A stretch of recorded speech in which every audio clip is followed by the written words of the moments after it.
Jana, nós vamos abordar um dos assuntos mais delicados nas relações entre Brasil e Estados Unidos. Como sabemos, e todos aqui no Brasil aprendemos na escola, essas relações militares e de defesa entre o Brasil e Estados Unidos têm décadas de duração.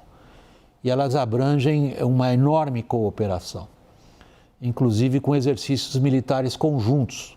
Há um deles previsto agora para outubro, com soldados armados americanos em território brasileiro. De que maneira, Jana, com a experiência que você traz, da função que você ocupou dentro do Pentágono, o tarifaço está afetando essas relações tradicionais militares entre Brasil e Estados Unidos? Normalmente, William, as relações militares elas não são afetadas pela parte política, mas o nível de complicação é tal que o processo, a relação bilateral hoje em dia está sendo afetada tanto na parte de treinamento em conjunto quanto na consideração de armamento, né? Isso leva um tempo para acontecer, porque na verdade o sistema militar, ele em geral é bem protegido da parte política e só se volta a ser política quando você tem uma realidade na frente, que é ou seja uma compra principal militar ou que você tenha uma ação militar que venha, né? Dito isso, desde da guerra na Ucrânia, tem sido muito tênue a relação, porque, obviamente, os Estados Unidos pediu várias vezes que o Brasil estivesse mais envolvido, os Estados Unidos não quis, né? Isso, tentamos sempre manter as relações positivas, construtivas, mas agora com o tarifaço é muito mais complicado, e isso com certeza foi gerado e criado pelo lado americano. Sandro, evidentemente, esse tipo de assunto já é difícil obter declarações on the records das pessoas diretamente envolvidas, por exemplo, comandantes militares. A gente consegue entender que eles têm uma restrição muito grande de vir a público e falar sobre o assunto, até mesmo falar sobre o assunto. Mas a gente tem conhecimento de que a preocupação deles é muito grande, sobretudo por uma ofensiva de charme chinesa em torno do Brasil, que compreende também a oferta da compra de armamentos que outros até aqui não venderam para o Brasil e que a China passa a oferecer. Por exemplo, o uso de armamentos pesados com inteligência artificial, armamentos pesados. Que situação que nós estamos vivendo do ponto de vista das nossas instituições diante dessa crise e da ofensiva de charme chinesa?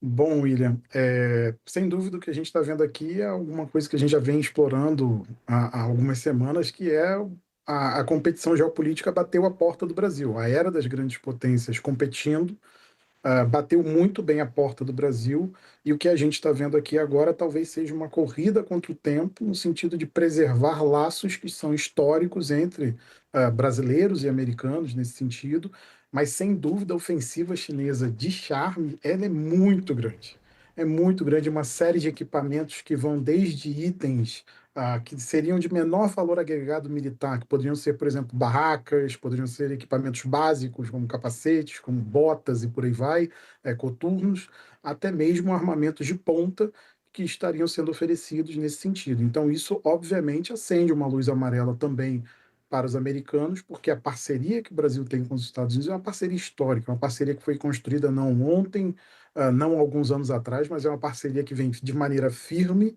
desde 1942, quando a gente faz uma comissão mista Brasil-Estados Unidos. Então, a questão é que essa parceria agora ela está sob teste. Como a Jana muito bem disse, são sistemas que são muito protegidos da questão política, mas o fato é de que a gente tem um turbilhão da política dos dois lados, tanto lá quanto cá, lidando com isso, em um cenário que é difícil de resolver e de ver soluções sendo apontadas.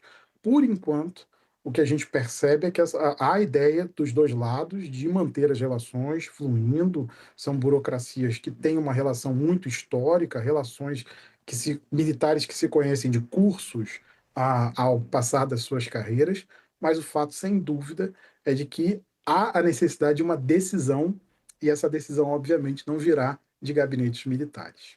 Olival. O sistema militar, ele é protegido da política, mas o sistema político não é protegido das questões militares. E, Jana, quais seriam as consequências de uma eventual compra substancial, não compra pequena, mas compra substancial, talvez contínua, de armamento chinês por parte do Brasil? Que impacto isso teria digamos, na inserção geopolítica do Brasil? Não falo nem só das relações com os Estados Unidos, mas na inserção geopolítica do Brasil, nos conflitos que existem e olhando lá na frente num eventual, embora não desejado, conflito entre Estados Unidos e China. Sim. Bom, para começar, é normal que os Estados Unidos, ou que o Brasil, no caso, esteja buscando diversificar os seus parceiros comerciais no lado de armamento, né? Isso não é só o Brasil que está fazendo, mas existem opções viáveis que permitem diversificação em termos de armamentos militares sem criar problemas adicionais. Os problemas adicionais, como você mesmo falou, Lorival, são a interoperabilidade. Você não pode ter equipamentos de alto porte, de alto nível, que não conversam um com o outro, né? Não é uma questão de barracas aqui, é uma questão de helicópteros, é uma questão de caças, é uma questão de instrumentos um pouco mais complicados que precisam se comunicar um com o outro. A interoperabilidade é importante, a manutenção é muito importante. Isso foi um grande problema, por exemplo, com os helicópteros russos. Muitos países da América Latina têm helicópteros russos, mas não conseguem reparar os helicópteros. Eles estão todos parados, relativamente novos, poderiam ser utilizados, mas não são. E o terceiro problema é o supply chain risk, né? O risco do supply chain, que nós vimos que antes era uma teoria, mas que hoje em dia é uma prática. Nós vimos muito claramente, há uns meses atrás, quando explodiu os walkie-talkies e os pagers no Líbano, do Hezbollah. Isso acendeu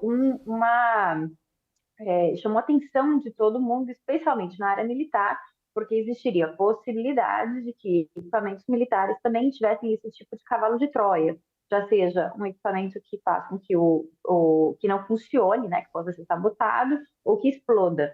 E existem outras oportunidades também de sabotagem de equipamentos militares. Então, você tem que confiar nos seus produtores.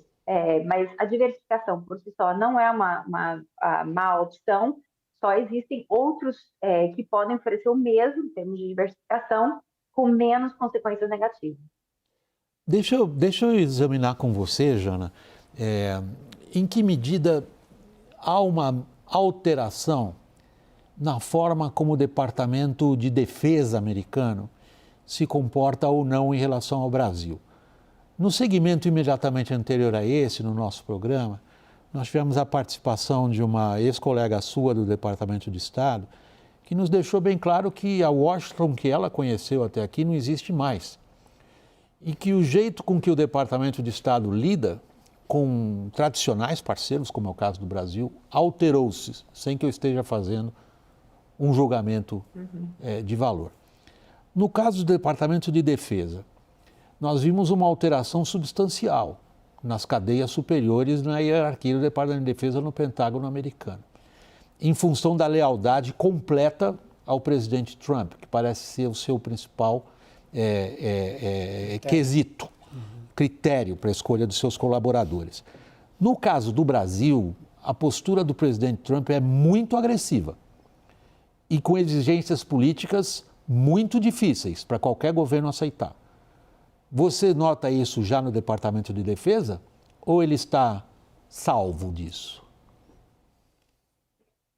Salvo, eu acho que ele nunca estará, né?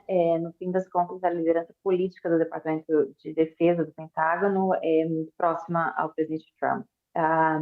Mas, dentro do contexto dos temas que trata o Pentágono, o Brasil tende a não ser um dos principais, um pouco porque não está envolvido nas guerras que nós temos nesse momento, né?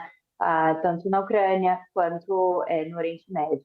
Então, pelo momento, a relação bilateral pode se manter como ela sempre esteve, por isso os treinamentos, por isso várias outras atividades que continuam acontecendo um pouco abaixo do radar.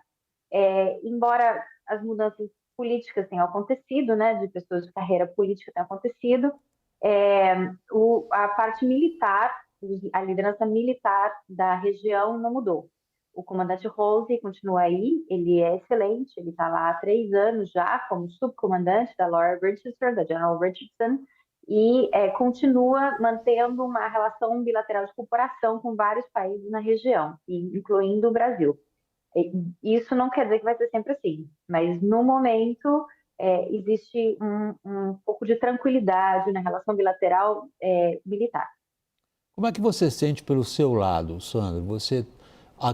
Na medida em que você possa, sem criar dificuldades, você está ligado à instituição militar diretamente pela Escola de Comando do Estado-Maior. O que você tem sentido em relação a essa questão política? Bom, Ian, tal como a gente falou da questão da geopolítica nesse sentido, eu acho que essa ofensiva de charme ela não é somente com equipamentos. Ela também se dá com convites, com presenças, com convites para eventos, convites para cursos e por aí vai. E isso também tem acontecido. A gente também tem testemunhado isso em todos os níveis nessa questão militar.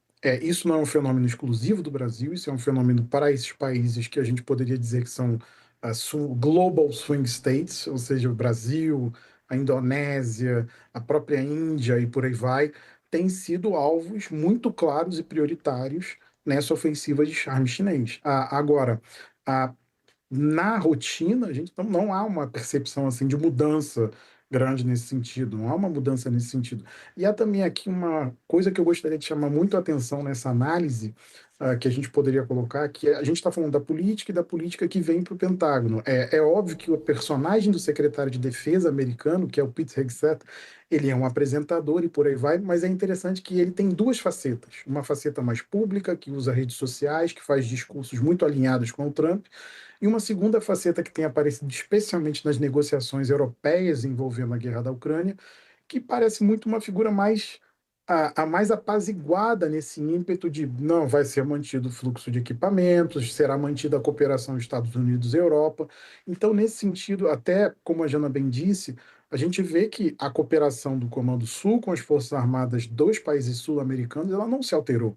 A gente teve, inclusive, visita recente do comandante do Comando Sul americano ao Brasil, aqui, com uma passagem dele por Brasília, e não se percebeu uma alteração nessa relação. Na verdade, é uma busca até de manter essa relação funcionando e manter esses canais abertos. Então, creio nesse sentido que a gente está vendo, sem dúvida, aí uma perspectiva dos dois lados de manter esses canais abertos, de manter os intercâmbios, de manter essas atividades que, como a Jana bem disse, estão abaixo do radar, que talvez não apareçam tanto nas leads, mas que muitas vezes fazem a necessária cooperação entre essas duas grandes burocracias de Estado que são as Forças Armadas.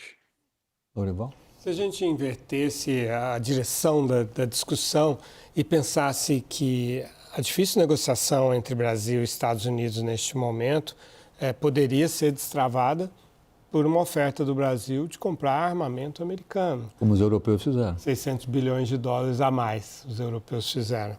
E o Trump claramente está muito incentivado a vender armamentos para a Europa, entregar para a Ucrânia. Já tem a Holanda, a Noruega, a Dinamarca e a Suécia embarcando nisso e tal.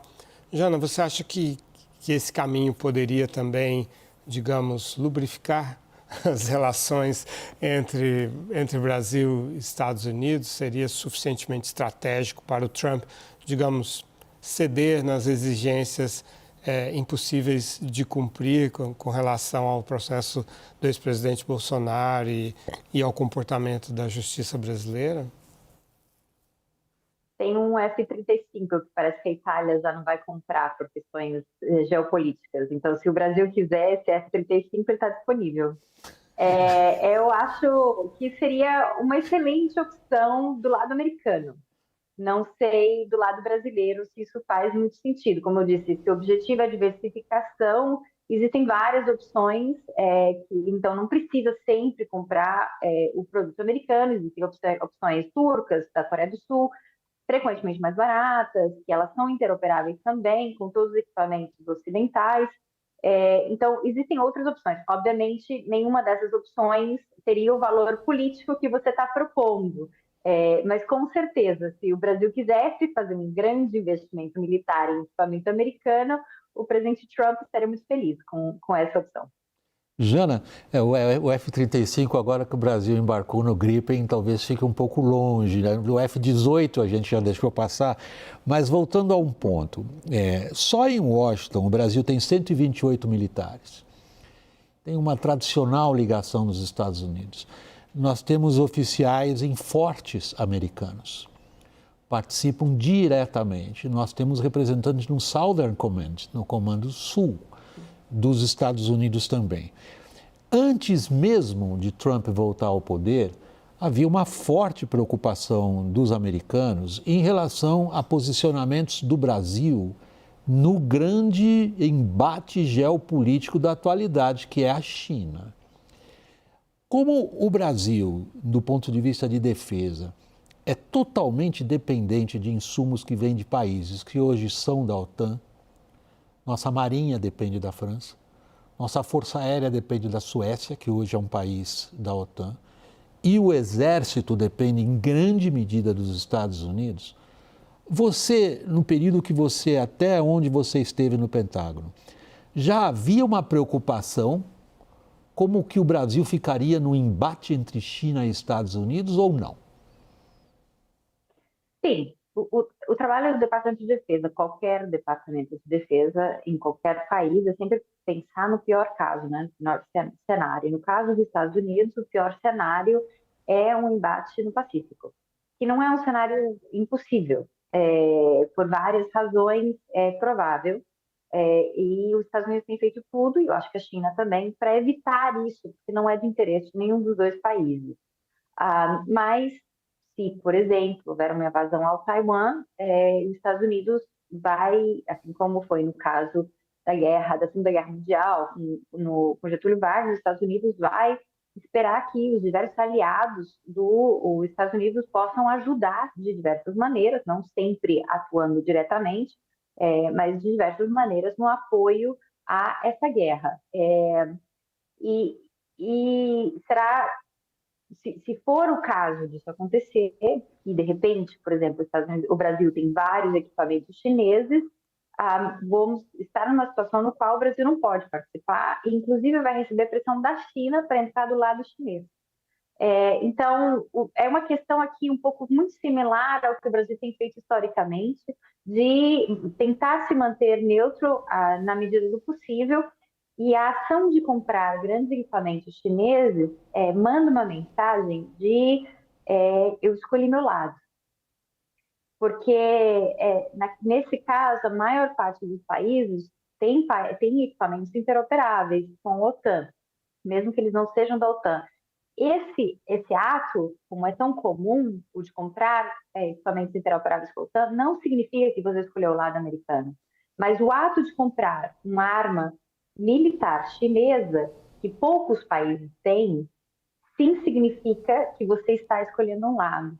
Isso vai gerar muita atenção negativa no Pentágono, é desnecessário, na minha opinião, em termos de política, e, no fim das contas, uma das coisas que o Pentágono está sempre olhando é quem são seus aliados. E o Brasil é um aliado, eles chamam de Major Non-NATO Ally, não, um aliado que não é da OTAN, mas que é principal dos Estados Unidos. Então, existe uma esperança que, pelo menos, o Brasil não vai tomar um lado, se for um embate futuro. Essa foi uma frase contundente. Sandro, eu tenho mais 1 minuto e pouco. Você usou uma expressão que vem do inglês, voar sob o radar. Nós achamos que no caso das tarifas a gente estava voando sob o radar. O radar nos pegou. E no caso da defesa? Eu acho que no caso da defesa, William, os laços históricos talvez preservem muito da ligação. Talvez hoje, numa análise que talvez até seja usada da minha parte, talvez hoje seja o local onde há a melhor interlocução com os Estados Unidos. E há uma disposição de manter esses laços funcionando, esses canais abertos e em permanente diálogo, tanto de lá quanto de cá. Então, talvez nesse radar talvez não tenha sido pingado, mas é aquela coisa. Um velho prussiano falava em 1832 que a guerra é a continuação da política por outros meios, a preparação para a guerra também o é. Então, talvez a gente esteja sendo um pouco vítima disso, vítima tanto da política quanto da geopolítica.